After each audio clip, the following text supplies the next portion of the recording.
Mientras comían, Abraham se quedó de pie junto a ellos bajo el árbol.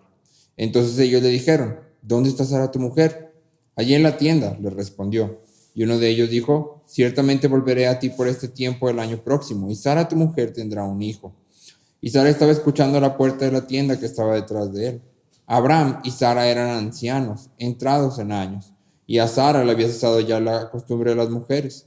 Sara se rió para sus adentros, diciendo: ¿Tendré placer después de haber envejecido, siendo también viejo mi señor? Y el Señor dijo a Abraham: ¿Por qué se rió Sara diciendo: ¿Concebiré en verdad siendo yo tan vieja? Hay algo demasiado difícil para el Señor. Volveré a ti al tiempo señalado, por este tiempo del año próximo, y Sara tendrá un hijo. Pero Sara lo negó porque tuvo miedo, diciendo: No me reí. No es así, sino que te has reído, le dijo el Señor. Oramos. Estoy llorando el Salmo 119. Meditaremos en tus preceptos y consideraremos tus caminos. Nos deleitaremos en tus estatutos y no olvidaremos tu palabra. Favorece a tus siervos para que vivan y guarden tu palabra. Abre nuestros ojos para que vean las maravillas de tu ley. Amén. Pueden sentarse.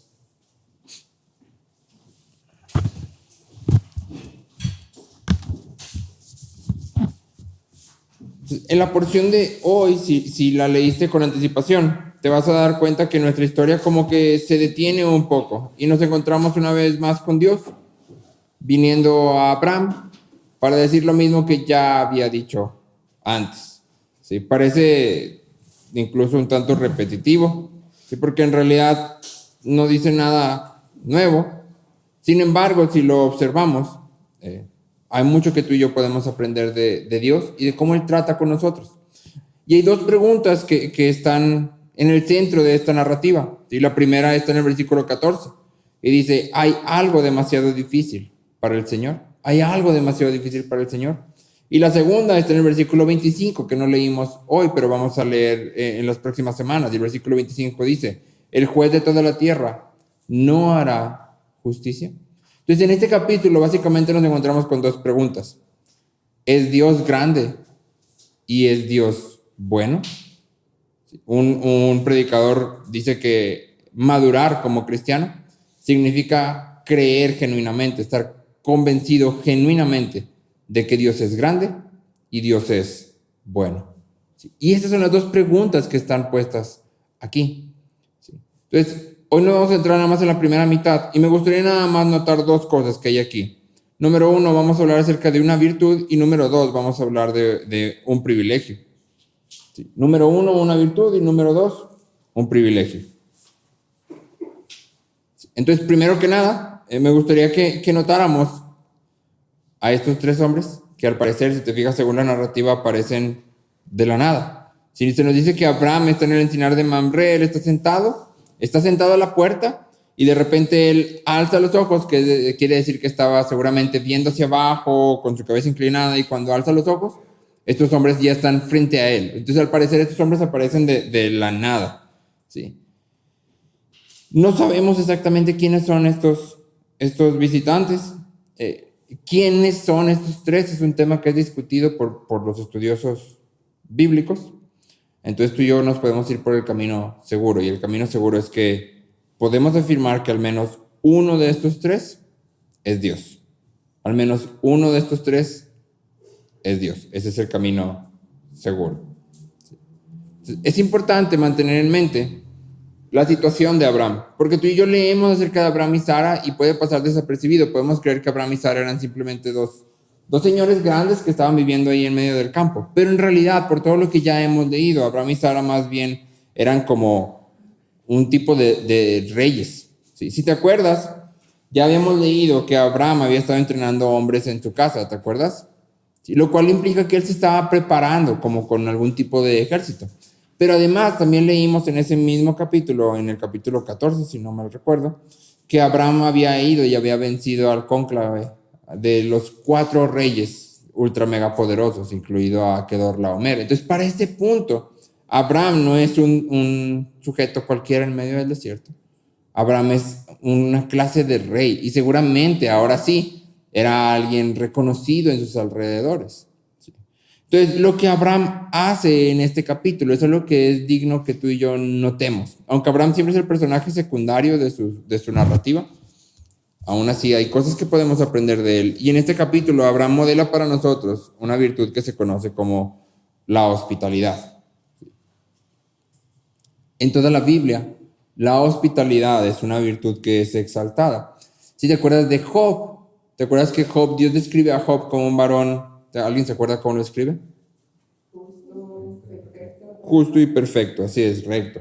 Y una de las cosas que Job dice que él hace sin falta es ser hospitalario. Él abre las puertas de su casa a todo el que está necesitado y siempre comparte de lo que es suyo a los necesitados.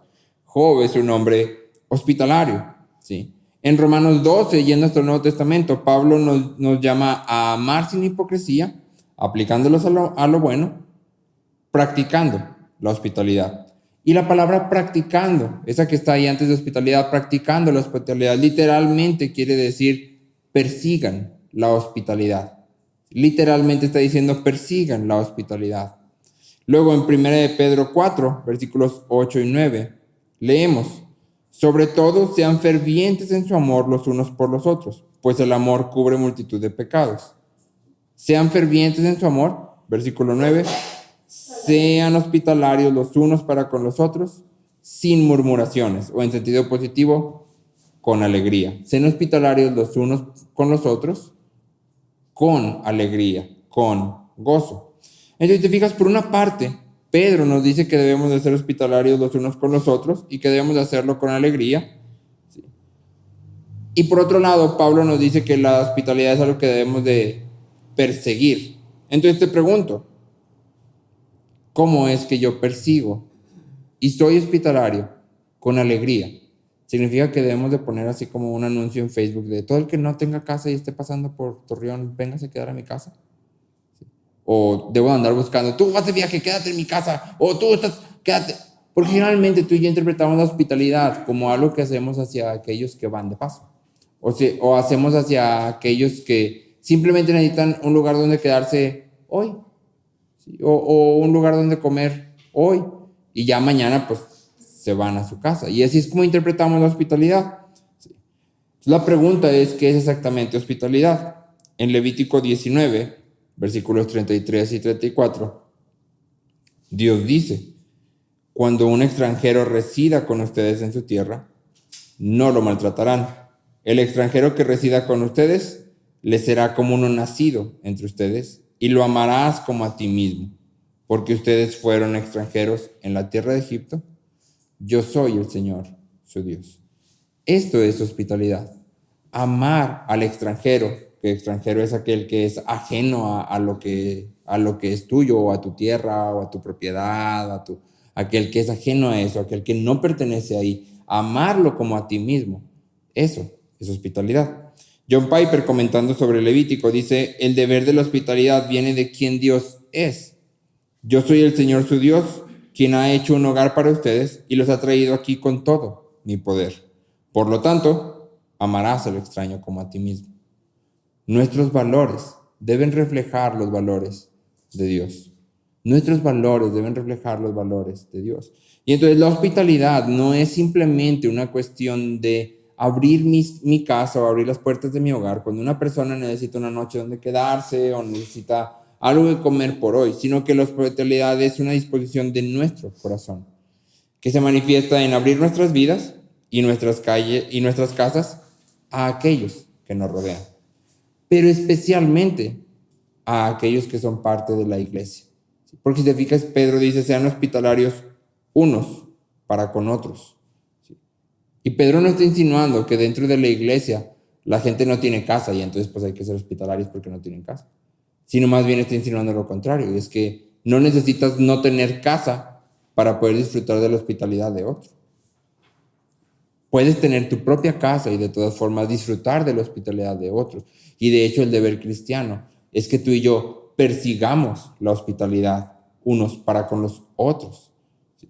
Y entonces, aquí la pregunta para ti y para mí es: ¿la estamos persiguiendo? Obviamente, la hospitalidad implica trabajo. Si lo piensas, me causaba un poco de gracia pensar en Abraham, porque Abraham ya tiene aquí 99 años. Entonces, no sé, imagínate un señor de 99 años. usa una túnica larga porque eso es lo que se ponían. Y entonces, si leíste la narración con cuidado, dice que cuando ellos vienen, él los invita a pasar, ellos aceptan, y luego dice el versículo 6, entonces Abraham fue deprisa a la tienda donde estaba Sara. Entonces imagínate a Abraham de 99 años, ya un señor grande, sí, agarrándose así como que y luego sale corriendo, espérenme, Sara, prepárate esto, y luego sale corriendo con el criado, y luego escoge una vaquita y dice esa, y luego sale corriendo otra vez, y luego agarra todas las cosas y va y las sirve, y él no se sienta, porque si te fijas, él se queda parado a un lado mientras ellos comen. Entonces Abraham está trabajando, Sara está trabajando y los criados están trabajando. La hospitalidad implica trabajo, ¿sí? La hospitalidad siempre va a ser trabajo. Y de hecho, Sara prepara 40 litros de flor de harina, que para nosotros no representa absolutamente nada, porque no tenemos ni la menor idea de cuántos son 40 litros de flor de harina. Pero para que te des una idea, esto es mucho más de lo que Abigail prepara cuando David viene enojado a matar a su esposo Nabal, ¿te acuerdas? David está cuidando las ovejas y con todos sus hombres, y luego le dice a Nabal, mándame algo, mándame un lonche, o sea, es simplemente un agradecimiento. Nabal dice, no te mando nada. David viene con todos sus hombres a matar a Nabal, y Abigail prepara también flor de harina. No recuerdo el número exacto, pero es mucho menos de lo que prepara aquí Sara. Entonces, Abigail prepara mucho menos flor de harina para David y todos sus hombres de lo que Sara prepara aquí para 3 hombres. ¿Sí? Entonces, esto nos deja ver que Abraham está haciendo todo. ¿Sí? Abraham está siendo totalmente generoso. ¿Sí? Si te fijas otra vez en la descripción, Abraham va y escoge un becerro y no dice, no, pues ni los conozco, pues dale ese que se ve más o menos. ¿Sí? Sino que dice, ese, el mejor de todos los que tenemos, ese, prepáralo. Y Abraham entonces está modelando aquí lo que es ser hospitalario, y es abrir nuestras vidas y nuestras casas siendo totalmente generosos. ¿Sí? Totalmente generosos. Hay una razón específica que Levítico denota, y es, yo soy el Señor, su Dios. Esa es la razón por la cual tú y yo somos o deberíamos ser hospitalarios, que Dios es nuestro Dios. La hospitalidad nace de reconocer quién es nuestro Dios y lo que Él ha hecho por nosotros. La hospitalidad implica abandonar nuestra comodidad, recordando que Cristo se hizo hombre por nosotros y padeció y murió y resucitó por nosotros. No sé, para mí comodidad tal vez sería estar en mi casa, todo así como acomodado, en mi cama tendidita y viendo una película mientras como unas papitas. Eso es cómodo. Pero creo que eso no se compara ni en lo más mínimo con ser Dios mismo, habitando en la eternidad, en gloria, en total plenitud, en felicidad. O sea, mi comodidad es como, estás incómodo porque ni estás bien, no tengo ni cabecera, entonces está incómodo en la espalda. Pero Cristo estaba totalmente en la gloria de Dios. Cristo es Dios mismo. Y sin embargo, Él deja eso para venir a rescatarnos. Entonces, si Cristo deja eso, hay algo que tú y yo podamos decirle a Dios, no, es que no quiero dejar eso porque se me hace a mí muy, muy difícil. Es que, yo no soy así. Entonces, hay 2 preguntas o hay 2 áreas en las que tú y yo mostramos hospitalidad y deberíamos de evaluar. Número 1, en nuestros hogares. Y número 2, en nuestra congregación. ¿Sí? En nuestros hogares y en nuestra congregación. En nuestros hogares debemos de preguntarnos si estamos persiguiendo la hospitalidad en nuestra vida diaria de casa, ¿sí? En la forma en que tú y yo vivimos nuestro ritmo diario de casa. Estamos persiguiendo la hospitalidad. Y como dijimos que la hospitalidad es una disposición de nuestro corazón, entonces la pregunta clave sería, ¿cuántas de las personas dentro de la congregación, dentro de esta iglesia, pueden afirmar con seguridad que son amadas por mí? ¿Cuántas de las personas aquí pueden decir con seguridad, sí, fulanito me ama? O sea, no nomás lo creo, lo sé porque lo ha manifestado. ¿Sí? Lo sé. Y eso es lo que tú y yo deberíamos de perseguir. En la semana estaba leyendo acerca de una señora, Rosaria Butterfield, creo que se llama. Y ella dice que ella tiene una noche específica, no dice qué día, en la que ella cocina en la noche más de lo que su familia come. De manera que todas las personas que quieran pueden venir a su casa a cenar. Y hace la invitación abierta en la iglesia donde ella está. Entonces, ella cocina, prepara la casa, sus hijos ayudan, su esposo también está ahí, ellos preparan todo y en la noche tú no sabes quién va a llegar. Si puede llegar 1, 2, 3, 4, 5, 6, 7, 8 o nadie, no lo sé, pero la casa está abierta. ¿Sí? Hay otra familia, los Whitmel, que ellos hacen lo mismo, pero ellos le llaman el jueves de lasaña, el jueves de pasta. Y ellos también hacen lo mismo y lo extienden a la gente de la iglesia, pero aparte lo extienden a la gente del vecindario. Y entonces ellos dicen que durante todos los jueves abren su patio. Ellos acomodan su patio porque es el lugar que es grande en su casa y hacen pasta para toda la gente que sea que vaya a venir. Obviamente implica muchas cosas porque implica mucho trabajo y también implica que estoy gastando mi dinero de una forma distinta y que voy a gastar mi tiempo de una manera distinta y que mi dinámica de familia ese día va a ser totalmente distinta. Pero eso es ser hospitalarios. ¿Sí? Y la pregunta para ti y para mí es si mi vida está girando en torno a este deber cristiano, porque es un deber cristiano, no es una sugerencia, no es una opción, es algo que como creyentes deberíamos literalmente de perseguir. Entonces la pregunta es, ¿en nuestro ritmo de vida diario estamos persiguiendo la hospitalidad o no? Y la segunda área es la de la congregación. Y aquí la pregunta creo que es un poco más sencilla, aunque no implica que la dinámica lo sea. Pero como congregación, la pregunta que debemos de hacernos es si la gente que viene a la congregación por primera, por segunda, por tercera vez, se siente realmente amada. Cuando las personas entran por esa puerta, realmente ellos pueden decir, aquí hay gente que se interesa por mí. No se interesa nada más porque yo venga para que la iglesia crezca, porque yo venga para hacer un lugar más que está allá, una silla más que ya está llena, sino realmente hay un interés por mí, ¿sí? La gente realmente expresa amor hacia mi persona. Y es algo que todos deberíamos de como iglesia tratar de manifestar. Dios nos ha creado a cada uno con personalidades diferentes, pero nuestra personalidad nunca es una razón para decir, no, pues es que a mí Dios no me hizo así. Yo así soy bien serio, yo no hablo con nadie ni nada. Así no funciona. Lo que Dios nos llama a hacer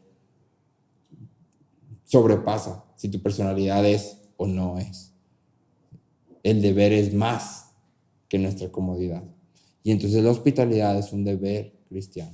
Y es algo que tú y yo deberíamos de evaluar constantemente. ¿Estoy viviendo de esta manera o no?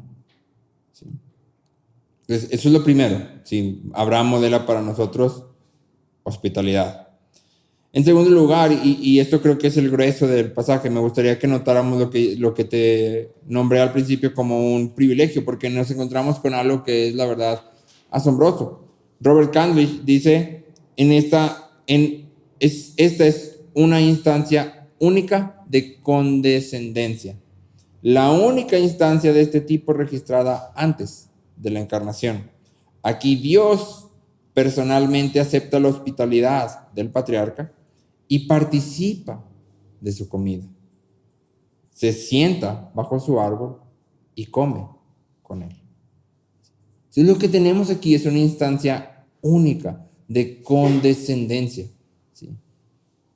Y entonces, esto es algo, por sí mismo ya es algo asombroso. Pero entre más lo observamos, se vuelve más increíble. Porque a simple vista, como te decía al inicio, parece ser que Dios simplemente viene a comer con su amigo Abraham, así como que lo viene a visitar. Y en realidad no trae ninguna información nueva. Ya Dios le había dicho que Sara le iba a dar un hijo, es decir, no había otra forma, iba a ser Sara. Pero ya también le había dicho que iba a ser el próximo año.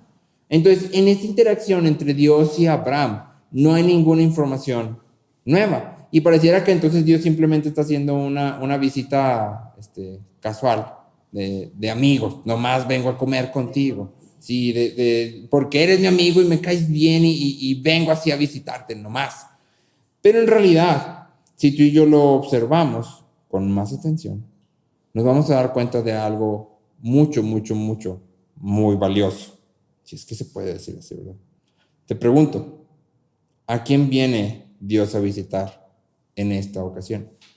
¿A quién viene Dios a visitar? ¿A quién está visitando Dios? Pues aquí menciona mucho a Sara, creo que Sara. Exactamente. Dios no está viniendo a visitar a Abraham. Dios está viniendo a visitar a Sara. Dios viene a visitar a Sara. Si te fijas, Dios primero pregunta por Sara. ¿Sí? En el versículo 9 dice, entonces ellos le dijeron, ¿dónde está Sara tu mujer? Abraham contesta, ahí en la tienda. Y entonces en el versículo 10 dice, y uno de ellos dijo, cuando él dice, a ver, ¿dónde está Sara? Ah, ahí. Ah, ok, me está escuchando. Entonces, digo lo que tengo que decir. Porque la visita en realidad no es para Abraham, es para Sara. ¿Sí? La forma en que Dios trata aquí con Sara es un reflejo de cómo trata con nosotros. Y entonces me gustaría que notáramos tres cosas que Dios hace aquí hacia Sara y que hace hacia nosotros también. Primero, me gustaría que notáramos la compasión de Dios. Cuando Sara escucha la promesa de tener un hijo, se ríe en incredulidad y textualmente nos dice que se ríe hacia sus adentros, es una risa hacia adentro. ¿Sí? Y tiene un diálogo interno. En nuestra traducción, si usas la NBLA, pierde un poco su fuerza. Te lo leo en NTV y dice el versículo 12. Así que Sara se rió en silencio dentro de sí mismo y dijo, ¿cómo podría una mujer acabada como yo disfrutar semejante placer? Sobre todo cuando mi señor, mi esposo, también es muy viejo. Hace algunas semanas tú y yo veíamos que Sara había puesto su corazón en tener un hijo. Para Sara, su valor venía de poder tener un hijo, de su capacidad para engendrar un hijo. Pero el autor aquí deja claro que ya es muy tarde para tener un hijo. Abraham y Sara ya son ancianos, ya están entrados en años, que parece ser lo mismo, pero el efecto es ser enfático. Anciano entrado en años, es decir, viejo entre 90 y la muerte, o sea, ya casi bye. ¿Sí? Y a Sara le había cesado ya la costumbre de las mujeres, es decir, chances de tener hijos, menos 100%. Bye. Para Sara ya todo estaba acabado. Y entonces Sara, cuando se describe a sí misma dentro de ella, la palabra que nuestra Biblia traduce como una mujer acabada, o en la NBLA, después de haber envejecido, en realidad la palabra es mucho más dura y significa literalmente después de ser inservible, inútil. Sara se está describiendo a ella misma como alguien ya no sirve para nada, ya es simplemente Y esa es la forma en que Sara se está viendo a ella misma. Pero Dios está aquí y está sentado en el porche y escucha el diálogo interno de Sara. Y nota cómo, aunque repite lo que Sara piensa por sus adentros, no usa las mismas palabras. En el versículo 13, te leo otra vez en la NTV, dice, entonces el Señor dijo a Abraham, ¿por qué se rió Sara y dijo, ¿acaso puede una mujer vieja como yo tener un bebé? ¿Te fijas que las palabras son diferentes? Dios no dice, ¿acaso puede tener una mujer acabada? Dios dice, ¿acaso puede tener una mujer vieja como yo un bebé? Y entonces esto que puede pasar, que puede ser que pasemos por alto así muy rápido, en realidad es bastante fascinante, porque Dios está dejando claro que el valor de Sara, no, o el de nosotros, porque así como trata con Sara, trata con nosotros, no depende de nuestra capacidad para ser X, oye, sino que nuestro valor está cimentado en que Él nos ha amado y nos llama sus hijos. Él nos ha adoptado y Él nos ha llamado sus hijos. No sé dónde leía acerca de la adopción y el autor explicaba que cuando un niño es adoptado, aunque puede ser difícil explicarle al niño o decirle al niño eres adoptado, en realidad debería de ser para el niño algo maravilloso si se lo logramos explicar de manera clara. Porque un niño adoptado es un niño elegido. Cuando un niño nace, pues tú no escoges cómo viene el niño, ¿verdad? El niño sale y Dios elige cómo sale el niño. Pero cuando tú adoptas un niño, en cierta forma también eliges al niño. Y entonces el hecho de que Dios nos haya visto a ti y a mí, que nos conozca y nos haya adoptado, implica que sabiendo todo lo que somos, Él nos ha elegido. Y eso es lo que nos da nuestro valor. De manera que entonces tú y yo podemos descansar de nuestras obras, podemos dejar de buscar nuestro valor en nuestro éxito o en nuestros logros, en nuestro conocimiento o en nuestro estatus. ¿Sí? Nada de eso es la fuente de nuestro valor ni de nuestra identidad. Somos llamados hijos amados. Y eso es lo más increíble del mundo. De ahí viene nuestra seguridad total. ¿Sí? Número 2, me gustaría que notaras los versículos 14 y 15. En el versículo 14, Dios pregunta, ¿hay algo demasiado difícil para el Señor? Volveré a ti el tiempo señalado, por ese tiempo el año próximo, y Sara tendrá un hijo. En el versículo 15 leemos lo que Sara responde a estas preguntas. ¿Cómo es que Sara responde a estas palabras? Y Sara dice, pero Sara lo negó porque tuvo miedo, diciendo, no me reí. Dios contesta, no es así, sino que te has reído. Entonces Sara actúa como el niño clásico asustado, que está todo manchado de chocolate, y luego le preguntas, ¿te comiste el chocolate? Y te dice, no. Sara es ese niño todo lleno de chocolate, ¿sí? ¿Quién pudiera pensar, quién pensando claramente diría, segurito que le puedo mentir a Dios? O sea, si le miento igual, si pongo poker face y digo, no me reí, yo no me reí, Dios me va a creer. Nadie. Pero es el miedo lo que guía las palabras de Sara y es la bondad lo que guía las palabras de Dios. La declaración de Dios es tajante. Él le dice, no, sí te reíste. Pero aunque es tajante, si te fijas, no es áspera. Dios no está enjuiciando a Sara por mentir, porque literalmente mintió. Y Dios no le dice, no, a mí no me vas a andar mintiendo. ¿Sí? Dios dice, no, sí te reíste, yo sé que te reíste. Y es casi, no sé, me lo imagino, no estuve ahí, hubiera estado padre, pero es casi como si Dios estuviera riendo también, como tú y yo cuando el niño todo lleno de chocolate nos dice, no me lo comí. ¿Cuál es tu respuesta? Te ríes. Sí, sabes que hay algo que hay que corregir, pero da risa creer que te puede mentir cuando está totalmente todo lleno de chocolate. Y es como si Dios estuviera en esa misma dinámica con Sara de, Sara, te reíste. Sí, Dios, yo te vi, sí te reíste. Sí. Y no sé, es algo asombroso pensar que Dios tenga este trato con Sara y con nosotros. Porque muchas veces tú y yo dudamos de las promesas de Dios. ¿Sí? Muchas veces tú y yo dudamos de su bondad. Estamos en medio de este mundo y pasan muchas cosas y muchas veces dudamos de lo que Dios ha dicho.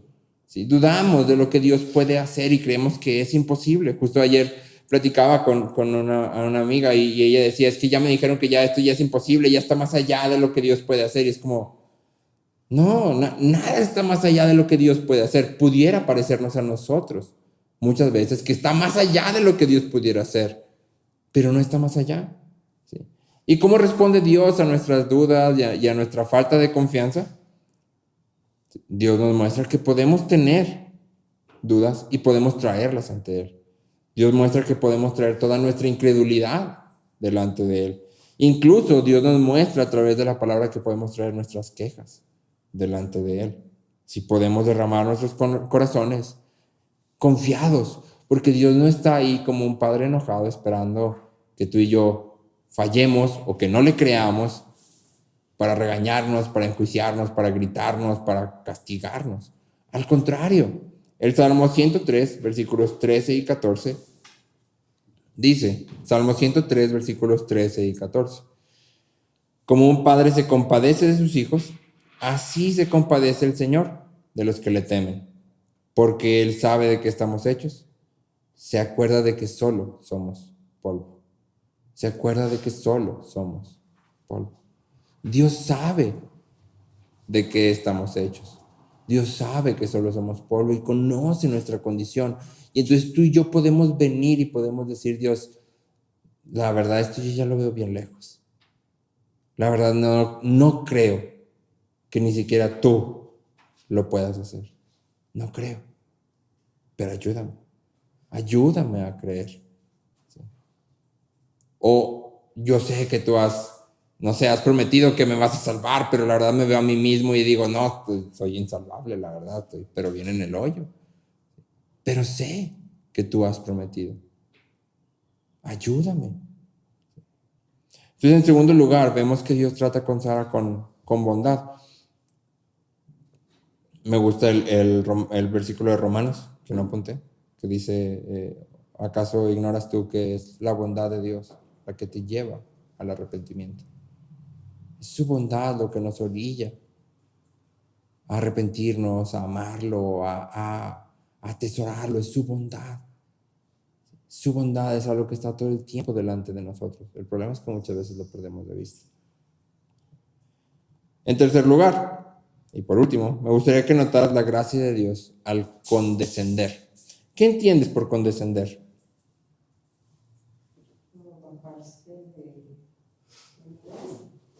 Exactamente eso es condescender. Condescender o acomodación, que es la otra forma en que se le conoce a esta parte, es el acto de Dios de presentarse de manera que tú y yo podamos entender, ¿sí? De manera que tú y yo podamos entender. En este caso, Dios condesciende, ¿sí?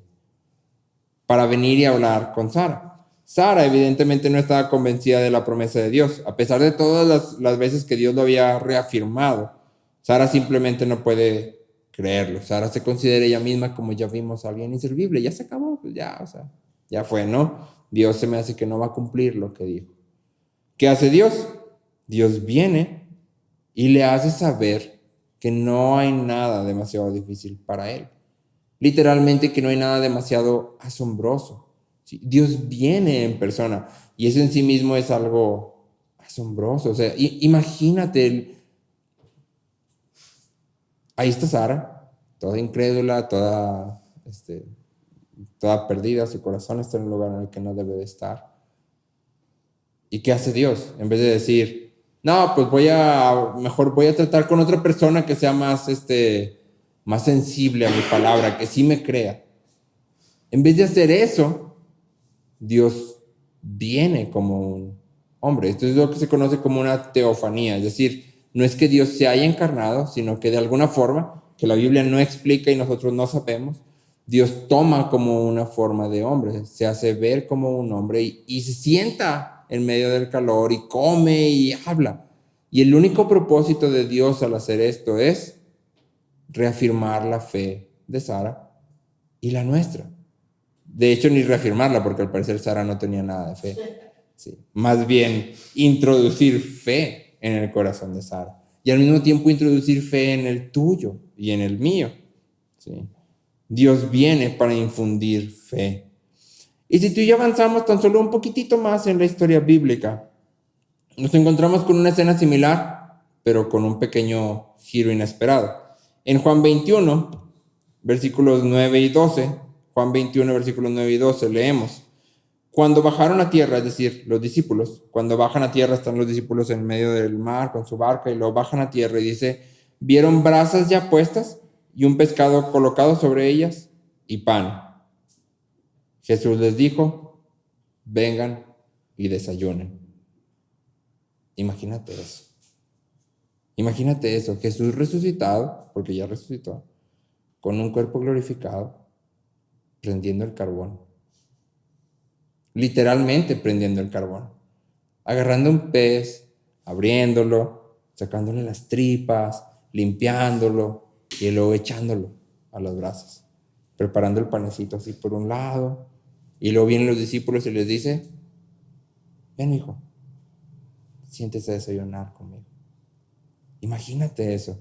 Imagínate al rey de todo el universo, al creador de todo el universo que te diga, ven, te invito a desayunar, te preparé unos chilaquiles. Imagínate, o sea, imagínate. Y esto es lo que los discípulos viven, esto es lo que los discípulos experimentan. Yo no sé si me hubiera tocado ser un discípulo, pero qué increíble, ¿no? Hubiera sido bajarte de la barca y luego ver las brasas. Y Juan nos dice que ellos sabían que era Jesús y que era tanto su impacto que ninguno pregunta nada.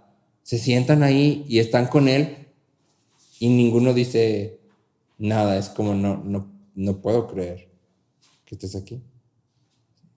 Y yo no pudiera creer que me estés invitando a desayunar. Eso es algo así como... Pero hay una buena noticia, aunque no estábamos en ese momento desayunando con Jesús. Esto no es algo que simplemente debemos ver en el Evangelio de Juan y decir, hubiera estado padrísimo, sino que más bien es algo a lo que anhelamos llegar, es algo que esperamos. En Mateo 26-29, Jesús dice, les digo que desde ahora no beberé más de este fruto de la vid, hasta que el día cuando lo beba de nuevo con ustedes. Es decir, Jesús nos invita a participar de la mesa junto con Él. Él va a venir por nosotros y nos va a llevar al reino de los cielos. Y vamos a estar con Él. Y vamos a comer. Y vamos a beber con Él. Y con todos los santos. Y ahí van a estar los discípulos y les vas a poder preguntar, yo no sé. Yo me imagino que es el mejor pescado al mojo de ajo que alguien ha probado en toda la historia de la vida.